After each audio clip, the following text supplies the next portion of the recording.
We have received dozens of emails regarding this next topic, so I'm going to try to, if I can amalgamate, can I use that word? Is that okay? Are you comfortable with that? It's okay all of them, and with this one from Luke. If you are elected mayor and the CP rail yard proves too costly to build the Pan Am Stadium, would you move to build the stadium at Confederation Park rather than lose the stadium altogether? And we'll begin with Larry Ianni. Well, here's the problem. The answer is yes. And this process has been botched from the beginning, as I said, where all sites should have been considered. And I'm not convinced that Confederation Park will work, but if due diligence had been done, then we'd know for sure. The problem is that February the 1st is when HOSCO has said is the absolute final deadline. This council, rather than making a decision in the last 2.5 years, have punted the ball to the other side so the new council has to deal with it. Is there enough time to look at other places? That's the question. And if there isn't, then you're stuck with either saying no to the whole process, which would be a shame, or staying with an unaffordable site at Longwood. We should have been going to the private sector to get more money. We should have been going to the public sector, feds and province, to get more money, instead of arguing about a site that wasn't working from the beginning. This has been a botch-up of the first order. Fred Eisenberger.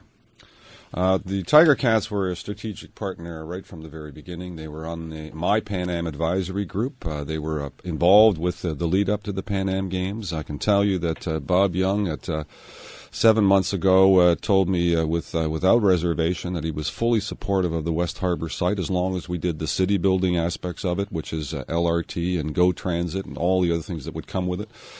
They were fully supportive. I think it was a total surprise to me and to all members of council, quite frankly, and to the community that when they came out and said they would not go. But to answer the question, I think Confederation Park is problematic. I think, but it should have been considered in the first instance to either have it considered as a reasonable site or taken off the table completely.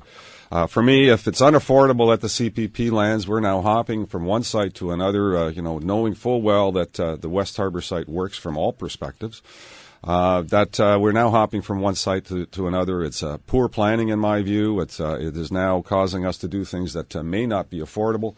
So at the end of the day, if the CPP lands doesn't work, then council can have a look at alternatives. But if if none of those work, then we invest some money in Ivor Wind, and we start looking at the West Harbour lands as an opportunity to make some investments that actually helps our waterfront in downtown. Thank you. Bob Bratina. Yes to Confederation Park, and the deadline is important. The important deadline is April 2012. HOSCO wants a site ready for construction by April 2012. So we've got lots of time on that piece. So what I will do as the new mayor is immediately ask council to review business plans for the CP yards, review and compare, for Confederation Park, for Speedway Park, which is a property on Upper Centennial and Mud Street, the old Speedway, which is near the DeFasco Recreation Center, which could be a really substantial recreational project for the city. And 17 acres are being offered free by some of the landowners, and Ivor Wind. So, beginning of the new council term, we go to business plan comparisons and evaluations for 4 sites. I don't think CP is going to work. Thank you. We will give the candidates an opportunity for rebuttal toward the end of the hour when they do their final statements. Back to your phone calls as we continue the Bill Kelly Show, 900 CHML and Cable 14. The Mayor's Debate with Larry Ianni, Fred Eisenberger, and Bob Bratina. And back to your calls. Bill, thank you for holding on. Go ahead with your question. Hello, Larry and Fred and Bob. Larry and Fred, if you get elected again for another term, and Bob for the first term, what are you going to do about housing, the city housing, which needs so much help, so much changes, and it's like it's ignored. Nobody does anything about it, and it's the truth too, because I know it. And so, what are you going to do? The 2 terms you had, nothing happened, and long before then, and the people like crime and drugs and everything else. Nobody mentions anything about that kind of stuff. As if the city don't own the buildings or something, The workers don't do much. Thank you very much. Thank you, Bill, for the call. We'll go in the order that we have prescribed here and give each individual a chance. We'll begin with Fred Eisenberger. Well, social housing was downloaded from the federal provincial governments to the municipality quite some time ago, and ever since it's been an enormous challenge to have the appropriate funding to upgrade the housing. We've done that, not in all areas all the time, but certainly it's beginning to get improved, but there are still ongoing challenges in many buildings. We just took over first place as the city of Hamilton, and are making significant changes in a building that I was in the other day, and with mold problems and a lot of other things that we're getting on top of. So, it's going to be a longer process. We need more social housing in our city. Somebody asked the question yesterday, if the federal provincial governments gave you $50 million, what would you do with it? I think social housing would be one of the top order of priority for me, as well as a universal food program for our city. But the reality is we don't have them dropping down in tens of millions of dollars for that issue, and I think we need to realign our priorities to make sure that social housing is one of the top issues for us, to ensure that we provide adequate housing. We've made some successes, by the way. We've taken over some homes, some facilities, and upgraded and improved them. We've also been able to shut some homeless shelters down by the Homeless to Homes program, and actually provided people adequate, stable housing that has improved their lives. So we are meeting with some success. Thank you. Bob Bratina. This is a problem that I inherited, and that was really difficult for me too, because I visited people in their homes in city housing. And I saw, for instance, hammer marks on a door of an elderly lady who told me at the door that those were made by a drug dealer who had got the wrong apartment, and another lady whose decoration on the door was set on fire because she'd asked people down the hallway to stop making so much noise. It's almost scandalous how city housing residents have had to endure drug dealings, prostitution, people subletting or having 3 or 4 other people living in their units in city housing, and all because of the lack of concern. Because we had what I would suggest was a no eviction, an informal no eviction policy under the guise of, well, even drug dealers have to have a place to live.